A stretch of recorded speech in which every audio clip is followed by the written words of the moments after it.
اب اس خوف کی وجہ سے وہ حمام میں ایک جگہ چھپ گیا اور اس نے گڑ گڑا کر اور سچے دل سے توبہ کرتے ہوئے اپنے رب سے معافی مانگتے ہوئے اس نے اپنے اللہ کے حضور یہ وعدہ کیا کہ اے اللہ، میں سچی توبہ کرتا ہوں، میں وعدہ کرتا ہوں کہ میں یہ کام آئندہ نہیں کروں گا، میں یہاں کی ملازمت چھوڑ دوں گا، تو آج میری عزت اور میرا بھرم جو ہے وہ قائم رکھ اور مجھے اس ذلت سے بچا لے، کیونکہ اگر میرا بھید، میرا راز کھل گیا، میرا راز فاش ہو گیا تو مجھے بہت کڑی سزا دی جائے گی۔ لہذا یہ دعا وہ اپنے رب کے حضور سجدے میں گر کر وہ دعا مانگنے لگا، اور ابھی اس نے یہ دعا مانگی ہی تھی کہ ہاں، اس دوران کسی نے آواز یہ لگائی پہلے کہ نسو جو ہے وہ نہیں مل رہا، باقی سب کی تلاشی تو ہو چکی ہے لیکن نسو جو ہے وہ نہیں مل رہا، تو شہزادی نے کہا کہ نسو کو بھی تلاش کریں اور اس کی بھی تلاشی لی جائے۔ ادھر ناظرین، نسو جو تھا وہ سجدے میں گر گیا اور اس نے گڑ گڑا کر سچے دل سے توبہ کرتے ہوئے اپنے رب سے معافی مانگی اور عرض کیا کہ یا اللہ، اگر آج تو مجھے اس مصیبت سے بچا لے تو میں ہمیشہ کے لیے سچی توبہ کر لوں گا۔ ناظرین، ابھی اس نے یہ دعا مانگی ہی تھی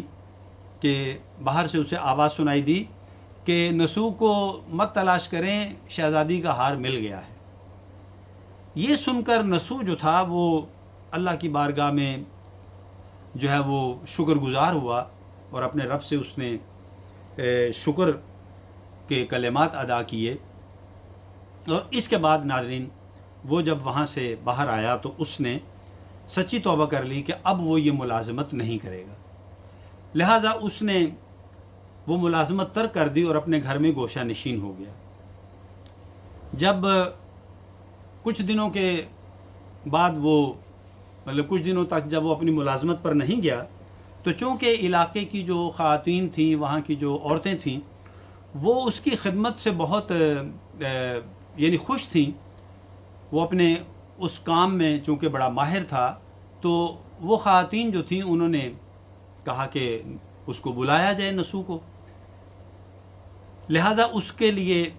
شہزادی بھی ایک دن جب حمام میں آئی تو اس نے بھی یہ کہا کہ نسو کہاں ہے۔ جب پتہ چلا کہ نسو نہیں آ رہا تو اس نے نسو کو بلوا بھیجا، تو نسو نے بہانہ کر دیا کہ وہ بیمار ہے، وہ بیمار ہے۔ خیر کچھ وقت کے لیے تو اس کا یہ بہانہ چل گیا، لیکن پھر کچھ وقت کے بعد جو تھا وہ شہزادی کی طرف سے اصرار بڑھا کہ نسو جو ہے وہ وہاں پر آئے اور اس کی جو خدمت ہے وہ وہاں مساج وغیرہ وہ کرے۔ اب نسو کے لیے بڑا مشکل ہو گیا کہ وہ کیسے اپنے آپ کو بچائے اس مسئلے سے، لہٰذا اس نے کیا کیا کہ اس نے اپنا جو بھی تھوڑی بہت جمع پونجی تھی وہ اس نے اپنے ساتھ لی اور وہ پہاڑوں کی طرف نکل گیا، جنگل میں چلا گیا۔ جنگل میں جا کر اس نے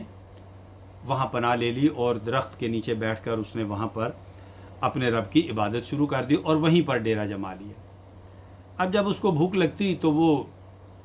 درختوں کے پتے اور پھل وغیرہ توڑ کر کھاتا اور ندی کا پانی پی لیتا اور ادھر ہی اس نے اپنا ڈیرا جما لیا۔ ناظرین، خدا کا کرنا کیا ہوا کہ ایک دن کسی کسان کی ایک بھینس جو تھی وہ راستہ بھول کر ادھر آ نکلی۔ نسو نے اس بھینس کو دیکھا تو اس نے سوچا کہ یہ کسی کسان کی بھینس ہے جو بھول کر ادھر آ گئی ہے اور وہ یقیناً اس سے تلاش کرتا ہوا آ جائے گا، لہذا اس نے سوچا کہ جب تک وہ کسان نہیں آتا تو میں اس بھینس کی دیکھ بھال کرتا ہوں، لہذا اس نے اس بھینس کی دیکھ بھال کرنا شروع کر دی اور ساتھ میں وہ اپنے اللہ کی عبادت کرتا رہا۔ اسی دوران ناظرین وہاں سے ایک قافلے کا گزر ہوا۔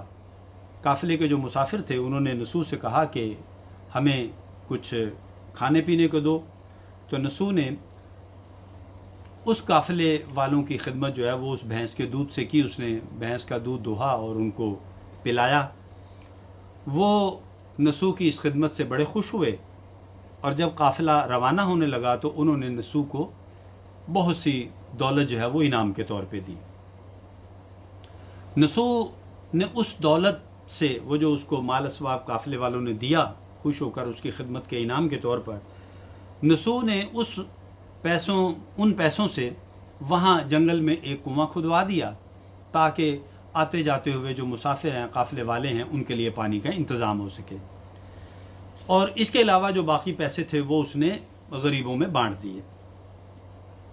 اب آتے جاتے ہوئے لوگ جب اسے دیکھتے اور اس کی خدمات کو دیکھتے اور عوام میں اس کی شہرت جب پھیلی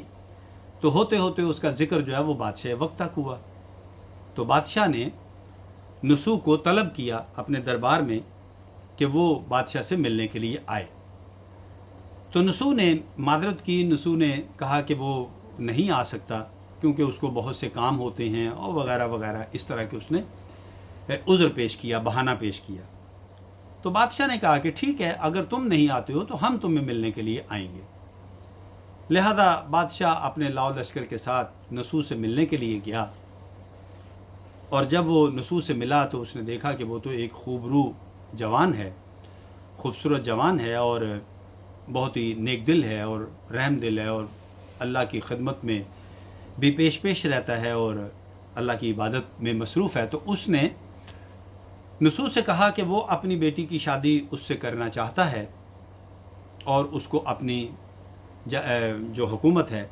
اس میں سے آدھی حکومت بھی دے گا، آدھی سلطنت اس کو دے گا۔ تو نسو اس بات پر راضی ہو گیا، لہذا بادشاہ نے اپنی شہزادی کی شادی نسو سے کر دی، اور اس طرح نسو جو ہے وہ آدھی حکومت کا مالک بن گیا۔ خدا کا کرنا کیا ہوا کہ کچھ دنوں کے بعد وہ بادشاہ بیمار ہوا اور چل بسا، اور اس طرح نسو جو ہے وہ اس پوری سلطنت کا، پورے ملک کا بادشاہ بن گیا۔ جب نسو دربار میں بیٹھا، تخت پر براجمان ہوا، جلوہ افروز ہوا، تو ایک شخص جو تھا، ایک یعنی کسان وہاں پر آیا، اور اس نے کہا کہ حضور میں ایک کسان ہوں اور کچھ دن پہلے میری ایک بھینس جو ہے وہ گم ہو گئی ہے،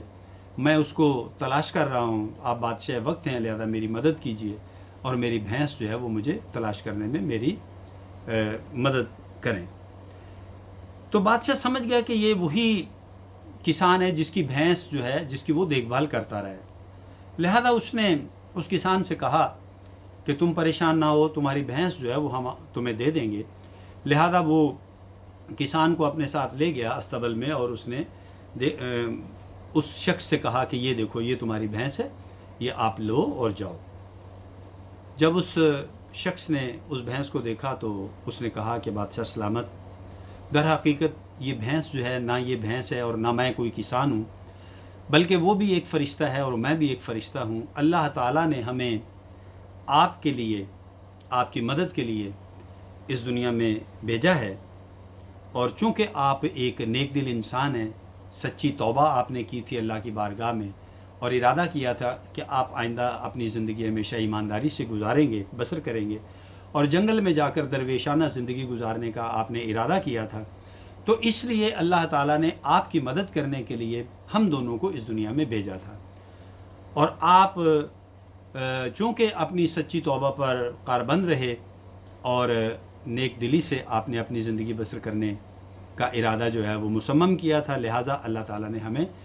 آپ کے پاس بھیجا تھا، اور اب ہم واپس جاتے ہیں، آپ اپنی اس دنیا کو سنبھالیے۔ اور یہ کہہ کر وہ دونوں فرشتے وہاں سے غائب ہو گئے۔ تو ناظرین، دیکھا آپ نے کہ جب انسان سچی توبہ کرتا ہے تو اللہ تعالیٰ نہ صرف اسے مشکلات سے، مصیبتوں سے، پریشانیوں سے نکال دیتا ہے، بلکہ اس کے لیے اچھے اسباب بھی پیدا فرماتا ہے اور اسے دین و دنیا کی عزت سے بھی نوازتا ہے۔ ناظرین، امید ہے کہ آپ کو ہماری آج کی یہ ویڈیو پسند آئی ہوگی اور آپ اپنی قیمتی رائے سے آگاہ کریں گے۔ اس کے ساتھ ہی ناظرین اجازت چاہتے ہیں، آئندہ ویڈیو کے ساتھ بہت جلد آپ کی خدمت میں پھر حاضر ہوں گے۔ اگر حیات و صحت نے اجازت دی تو انشاءاللہ تب تک اپنا اور اپنے پیاروں کا خیال رکھیے گا۔ اللہ ہم سب کا حامی و ناصر ہو۔ فی امان اللہ۔